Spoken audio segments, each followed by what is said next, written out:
Winter of 1887, Wyoming lay buried beneath a merciless blizzard.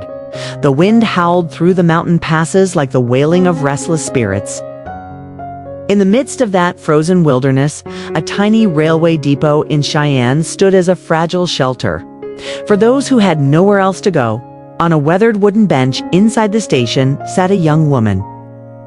Her body curled against the cold. Every breath she drew turned into a pale cloud that dissolved into the dim light.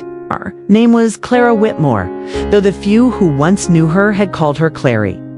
Clutched tightly in her lap was a worn leather satchel. Inside lay nothing of value, only a handful of coins, a faded photograph, a small medical kit she guarded as if it were her last claim to dignity.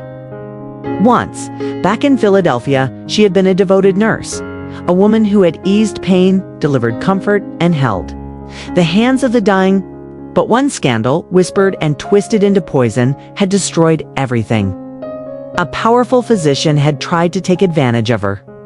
She resisted, fought back, and somehow the story turned against her. He kept his reputation. She lost her livelihood, her friends, and her place in the world. So she had fled westward, chasing a fragile hope of beginning again. Fate had not been kind. Her money was gone, had turned her away.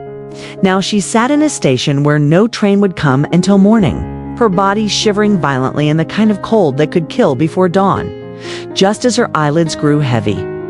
And her numb fingers slipped from the satchel, the sharp rhythm of hooves echoed through the storm. A tall figure emerged from the snow, moving with an authority that silenced the room. His name was Nathaniel Harrow, owner of a sprawling ranch in the north. He extended his gloved hand toward Clary, a stranger offering salvation in the dead of winter.